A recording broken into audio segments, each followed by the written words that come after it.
I guess the next lecture is domestic violence. This is obviously a huge topic, and yet it's one that we can probably cover fairly quickly in the sense that the amount of information we have about it is relatively quite limited. This chapter is mostly about the concept of mandatory reporting of domestic violence. Almost all the articles are about that.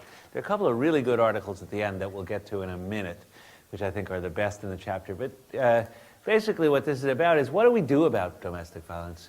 How should we address it? Article number 1 sort of sets the stage by saying it's a national epidemic. It really is out there. There's a lot of it. It's mostly undiscovered. We only see the tip of the iceberg. And they then come up with numbers. And I think all that's sort of silly in the sense of numbers, because we don't really know. It depends on how you define it. What is violence? Is it yelling at somebody? Is it pushing? Or is it, the types of things that we see in the ER from time to time that are really, really terrible. But it is clear that there is much more domestic violence than we mostly recognize. And when I say domestic violence, I'm going to say right up front that what I'm talking about is partner violence, and it's almost all male against female. There's a little bit of male and male, there's a little bit of female and female, and a little bit of female and male against male. But 95% of what we're talking about is the male partner beating up the female partner. And some of these articles talk about the larger picture of what actually happens, and I think one of the important points to take home, or that we should know about when we're going to think about this, is that typically this is not a one-off event. It's something which occurs over time, and where it escalates over time. And there's a fairly classic pattern with this, which is there's an episode where the man beats up the woman, and it's usually not so severe, but it's a little bit shocking because it's out of the blue. And it usually is based, there's usually an excuse: you did X that pissed me off. And then it's usually, what typically happens is that there's contrition and, oh my God, I can't believe I did that, that was really terrible, and I'll never do it again, and flowers, and let's go to the movies. And then it happens again, and the next time, and then it happens again, and then the intervals become closer together, and the scope goes up, and the apologies go away, and now it becomes a matter of you're to blame. Look at, you didn't make dinner right, you didn't keep the kids clean, the kitchen's dirty, it's all your fault. One of the parallels of this is that typically in domestic violence, the woman starts to believe that she's to blame. And one of the most important things to know about victims of domestic violence is that just like victims of other types of chronic abuse, they tend to internalize it and feel that they are to blame, and they also tend to have a sense of hopelessness. I always think of this in the same way that when Hannah Arendt wrote her book about World War II, about the Holocaust, and she asked this question: how did all these people go to the gas chambers without fighting back? They take them to the gas chambers, and they'd walk, and they'd get in the gas chamber and die. And how does that happen to human beings, that millions went to the gas chambers without fighting back? And her answer was that if they had done this in 1935, that wouldn't have happened. It could only happen by 1942 because systematically people had been dehumanized. And a little bit at a time, their rights had been taken away, and then their humanity had been taken away. And then they got to where they just sort of were helpless, felt helpless, and didn't fight back at all. And this is the pattern that seems to be described for all sorts of victims of chronic, terrible abuse. And it seems to be a pretty good picture of the victims of domestic violence. If you ever talk to any of these people or read some of the qualitative studies where they describe this process, that's pretty much what they describe, where they feel helpless and also to blame a little bit. So when we're trying to deal with this, I think to keep it in that context or with that understanding will help us sort of figure out what are the problems with simple solutions. Obviously, this is not universal. Not everybody fits the same pattern, but I think it is pretty much the pattern that mostly happens. This is an escalating event, and the woman feels more and more and more helpless. So with that in mind, let's talk about a few things. The first question is, should we screen for it? Or should we look for it? What should make us look for it? Because I'm sure that all of us have seen women who have been victims of abuse and have come in with some complaint and we've missed it. Every one of us. So one of the questions is, are there certain things that should make us look for it? And the second is, should we just look universally? Do universal screening, which is what a lot of people say. So what do you think? So first of all, can we characterize the victims of domestic violence in terms of who they are?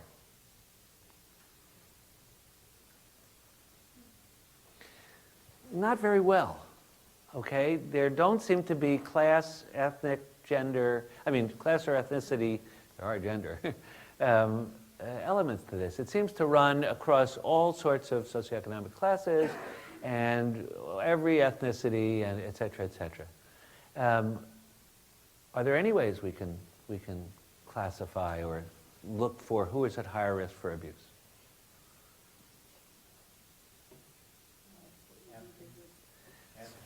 Sorry? You could ask them, that's one way, okay. And so why don't I there are a few things there are a few clues, and we'll get back to that a little bit later. The best article in here sort of addresses that, and I'll get to it a little bit later. But there may be some clues in individual cases, but the clues don't pick out everybody. So, well, let me ask you this. Should we just screen? Should we ask everybody? I saw a recent online video presentation from University of San Francisco, and they said women don't go to get health care as well as like taking kids into the pediatric visit. And she pulled them aside once a year and asked them these screening questions. So there are people who say we should screen, okay? Do we screen? We do, and I screen. Okay, so maybe we all do, but as a group, when we look at what actually happens, it's quite rare. Maybe I'm not saying that there aren't any of you who screen, but as a group, all the surveys suggest that we screen very poorly. We don't screen very often, and we certainly don't screen universally. So why, any ideas why we don't screen? Because this has been studied. There are surveys in here where they ask doctors, why don't you screen? It doesn't work. So one is, if you ask, most of the time, unless the circumstances are right, you may not get much of an answer. Another reason is because, at least according to interviews of physicians, and I don't have the numbers, but you can look through there are a bunch of these in here, which say that most physicians don't screen because they wouldn't know what to do if they heard the answer. You know, the only purpose of doing screening of any sort is to do an intervention if you find something. So that's really problematic. What do you do if somebody says, so a woman comes in, she's beat up, she's got black eyes, and she says, my boyfriend beat me. That's one thing, okay, you got to deal with it. But what about in the case, if you found it for some other reason, what would you do? What do we do? What should you do? What can we do? We have a pretty active family crisis center. We basically pass the park, give them the number to call, and usually a patient advocate that speaks with them separately, and then they have a set of guidelines. So you've suggested that there has to be some group or some mechanism for them to get follow-up help. So I think that's obviously true. This is not something where you just give them a prescription, right? They have to get help.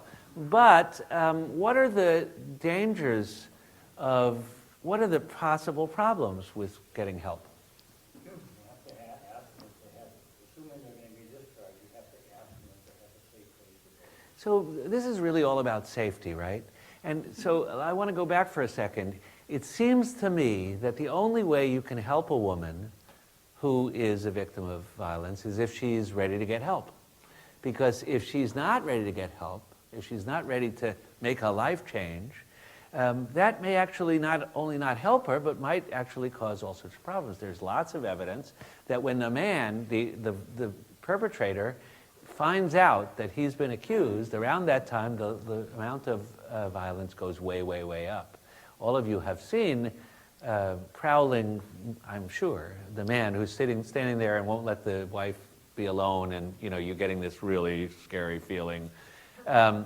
Those people, this is a big deal. If they get found out, that's a really big deal. And who are they going to blame, and who are they going to hold responsible for this, besides the person they're used to being able to control and have do physical things to? So it is potentially, and in fact, tremendously risky unless there is a safe place to go. So you have to have some place where they can go. You have to have some advocate who's going to help them. And in some critically fundamental way, you have to have a woman who's ready to do that. Go ahead. I just have a comment about giving someone a car, because that could be potentially pretty dangerous if you got a Right. So, exactly. So, They need to have like a number to call, or somebody to call. Usually patient advocates are women who have been in that situation in the past as well. right. And there's a group of women, they call them day and night, they talk to them on the phone, they set up a safe haven for them. Right. A place So, to go that's completely you do separate. need to have that, but your point is really well taken. It can't say domestic violence help center, and they're thinking, well, I better take this, but I'm not sure I'm ready to call, and it's in my purse, and oh my, what is this?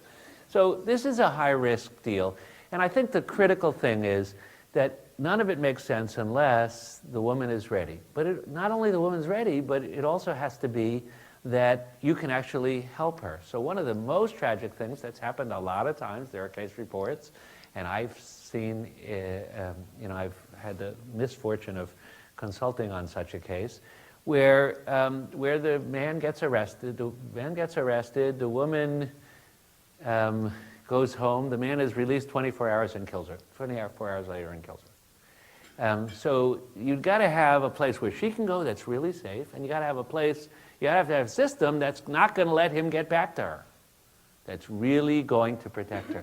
So that's a whole bunch of things that may be really problematic because of what we said at first, which is that this is a chronic problem, chronic psychological illness that's associated with this. And many women are not ready to get help. And why aren't they ready to get help? Well, one is they've been systematically dehumanized for some time. Second is that they sometimes feel responsible. But there are other reasons. They have kids. What am I going to do with the kids? They have no money. Very often in these circumstances, part of the dehumanization is you lose all your independence. Why are you looking at that guy in the supermarket? You're not going to the supermarket anymore. I saw you looking at him.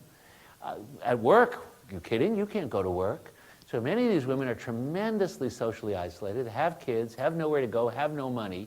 So unless there's a whole social support to help them, it's really, really problematic. And studies show that the average woman who goes and gets help for domestic violence, it takes about 6 or 7 medical events, medical injuries, before she's willing to do that. So on the one hand, it gets harder and harder to do it, but at some point, some of the women, not all of them, get desperate enough to get help. So with all that in mind, let's go back for a second. So if you're going to screen, do you screen everybody? Do you screen sort of high-risk people? And how would you say high-risk? And how do you screen? Let's first talk about how might you screen. So what would you ask the woman? How do you find out if there's domestic violence? Yeah. You could ask them. What else? How do you ask them? What question do you ask? I asked them if they say they fell down the stairs, it's like, did you fall? Did someone push you? Are you a victim of domestic violence? So, and I think the interesting thing, some women may answer that, but most will not, according to all the surveys. The surveys seem to suggest that the best question, that there are a couple of things that are really important. Of course, the most important is establishing trust, right? That's number one.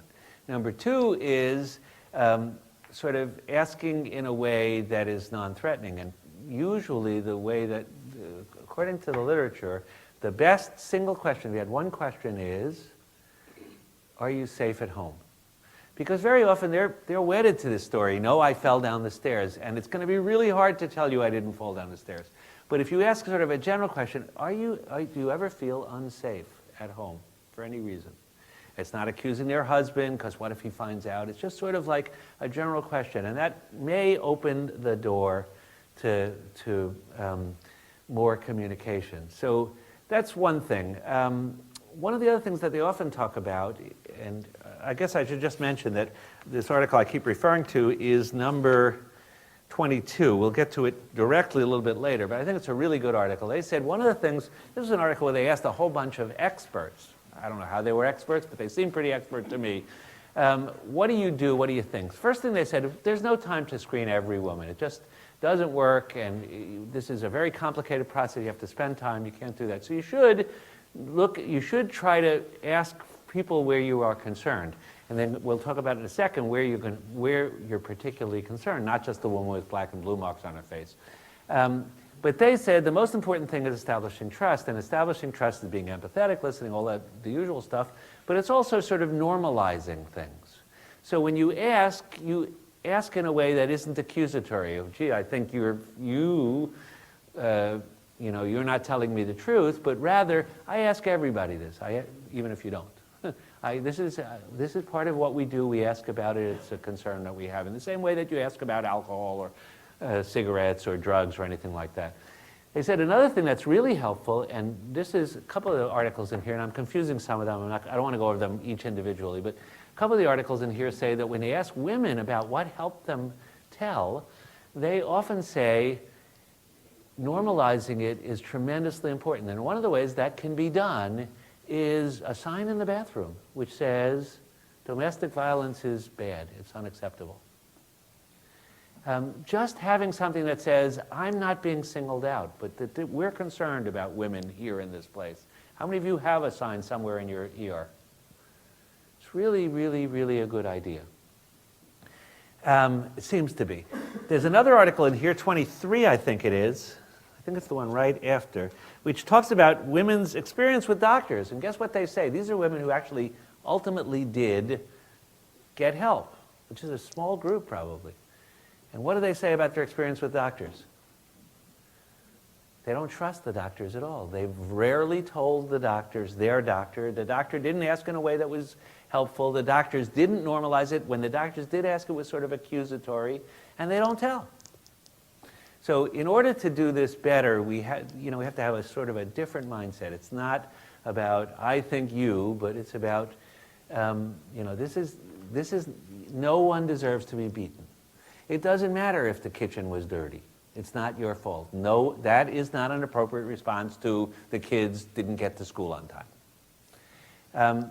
And I think we should look at it sort of in the same way that we look at many of the things that we do where there isn't a perfect response. So how many of you, somebody comes in and they smoke. Do you ever talk to them about smoking? Do you ever feel like, it's sort of a waste of time because they're going to keep smoking? Well, to a certain extent, it seems like that, right? But the same thing is true of this as is smoking, which is most people don't stop smoking. Some do. The ones who do, you may have saved their life. And usually it takes a dozen such episodes before they'll consider stopping smoking. So, and in the same way, also, if you give them a lecture, you're bad, you smoke, it's not going to work. But if you sort of use a teachable moment, and every time somebody is a smoker and they come in with a sprained ankle, I tell them it's due to their smoking. I mean, whatever it is, it's a good thing this time, because that smoking probably you didn't breathe very well and you fell, and and whenever I know the person is a smoker, whenever I do, I listen to the chest and I say, do you smoke? Because I hear these ronchi. I thought you must be a smoker. So anyway, I think what we have to do is understand that, there's no condition where our patients don't sometimes do the opposite of what we tell them.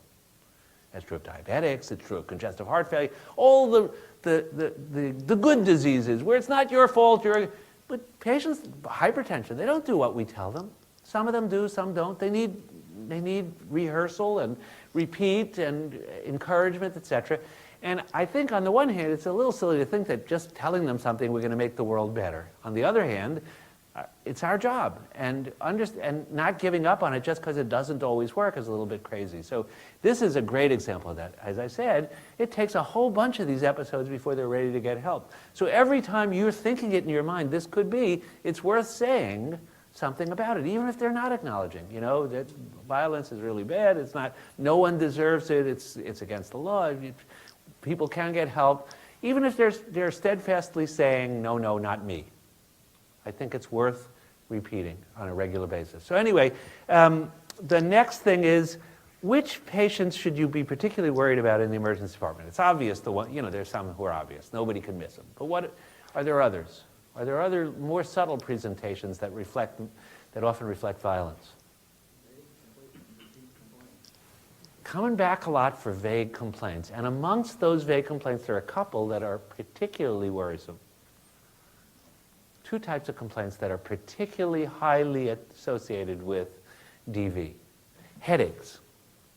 Headaches is a recurrent, non-specific headaches is highly associated with domestic violence, and it's highly associated, by the way, with suicidality.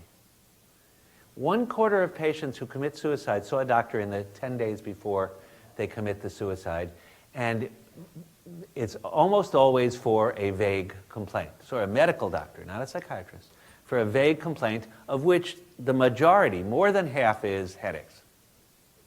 So it's sort of interesting. I always think of that when we think about headaches. You're ruling out life threats, right? Well, suicide's a life threat. But you're not thinking of suicide, you're thinking about subarachnoid hemorrhage. And when you feel really good that, there's a lot of tension and things are stress at work and at home, you're thinking, okay, it's not a life threat, I'm done with it. And 99% of the time, it's just a tension headache. But keep in mind that it might be a life threat. This might be the presentation of more than just, I'm under a little stress at work. In the same way, it is something to think about for DV. Chronic, non-explained symptoms that just don't make any sense. Headache is very common. The other ones are abdominal pain and pelvic pain, abdominal and pelvic pain. Now, of course, there's a lot of things that cause this. It's not specific, but it is something that might flip the switch, as the people in number 22 say. They say you got to be, you can't do it on everybody. You got to have ready to have that light switch go off. These are some of the things that would make you do it. And the critical thing is maintaining trust. With regard to all of that, I guess I have skirted around what is, I guess there are two other things I want to talk about. I've skirted around most of this chapter, which is about mandatory reporting. Do you have mandatory reporting in your state? 6 states do. California is one of them. That says, if a woman tells me she's a victim of domestic violence, I must report her. Most states say you can without her permission, but you don't have to. And some states say you cannot without her permission. There's a whole bunch of articles in here which say, is it a good idea, and take pro and con. And what are the pro reasons? What are the reasons why people, advocates of mandatory reporting, say? Any ideas? They say that it will raise public awareness of this. It makes it clear it's a crime. It raises your awareness, keeps you more involved. And what's more, some of these women have been infantilized. They really are not able to do it. They're having tremendous trouble doing these things, so you have to help them in the same way that you would report child abuse. What are the reasons why people say, don't do it?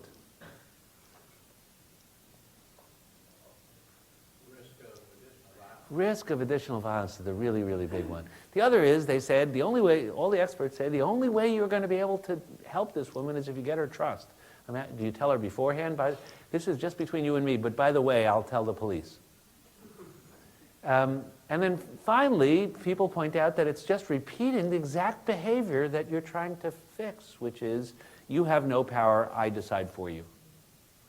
And I personally am convinced that it's a really bad idea. And I think for all the reasons we've just said, but ultimately the woman has to be ready to do it. And that's not easy. It's easy for us to say, oh, do it. But she's got 2 kids at home. And she has no resources, and she might be at risk. So I think we have to do everything we can and to try to encourage her to get help, for her to do it. But I don't think we should do it ourselves. There's a whole bunch of articles in here. One of them in favor is by Carolyn Sachs, who works with me at UCLA and who I have great respect for and is really smart and cares about this a lot.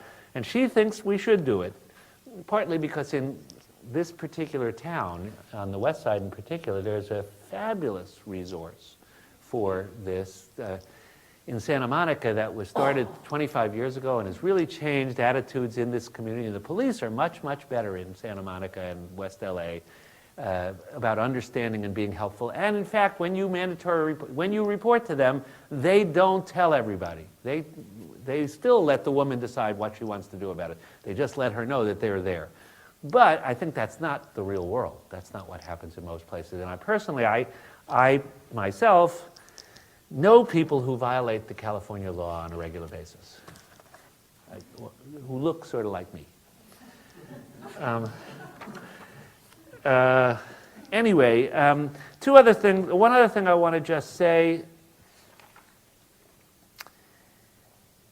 is the last article. Two things. Let me just mention. There is something about near misses where the woman was almost killed. Attempted murder and did get murdered. And they point out that this can happen a little bit sporadically, and in some cases, there wasn't this classic escalation. It started fairly suddenly, et cetera. Sort of like, the mass murderer he was such a quiet neighbor. No one knew. But for the most part, it does follow the same type of pattern. The last thing I think is a really important article is the last article, because ultimately, if we want to really do something about this is not just about that woman and the event, but it's about what causes all of this. And the last article is about the perpetrators. And it says, who are the people who beat up women? And who are they? What are the characteristics of them? They could be any class, they could be any ethnicity. They have some characteristics. What are they? Alcohol and drugs, okay, and? Well, one is that they typically came from a family where that was 60% of abuse occurs in the presence of a child. Apparently, they say something like, who knows what the real number is, but a lot. And abusers tend to be those people who are abused themselves or who watched domestic violence. So one of the things about child abuse, as I'm sure you know, you got to intervene there. The child can't do it. You have to do it. You have to make the child safe. On the other hand, all the experts in child abuse will tell you that the worst possible solution is just disrupting the family. That always leads to real big problems. Sometimes you have to do it, but the goal would be to make a family where that's not going to happen. In our broken social work system, that doesn't happen very often. But if you could actually get people help and stop the abuse, the kid needs the parents most of the time. And the kid gets really traumatized by being taken away. In the same way, one of the issues that it's sort of back burner issue, but I think ultimately we need to think about is how do you stop this whole cycle?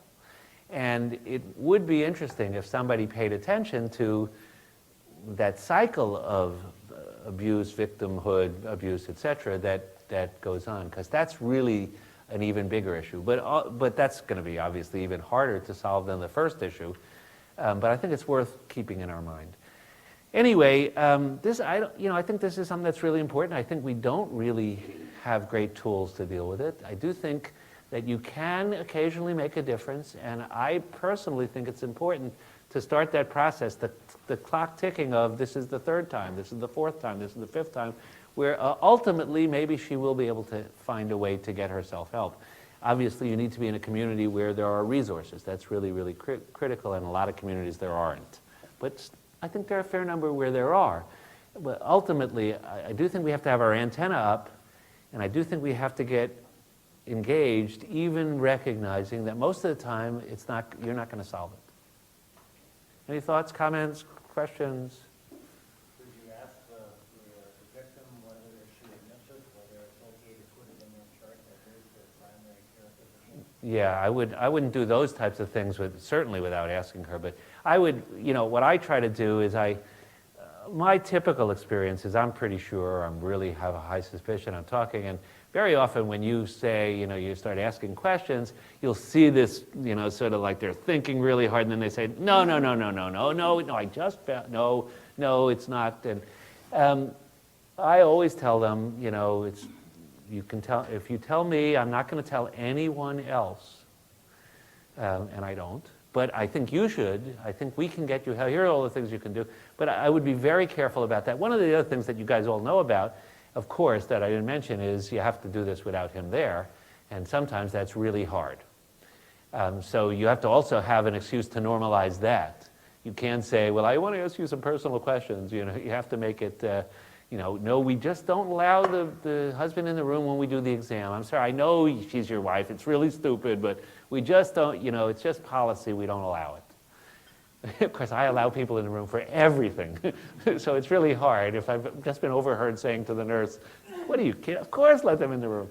But no, and there have actually been cases where I didn't push it because there was just no way. He wasn't leaving, and I would make it, I knew that if I went any further, he was going to kill her.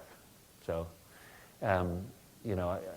it can be quite frustrating, but I think you have to be very careful about what you say and to whom you say it. And again, this 22 or whatever it was, really good article, it's worth reading.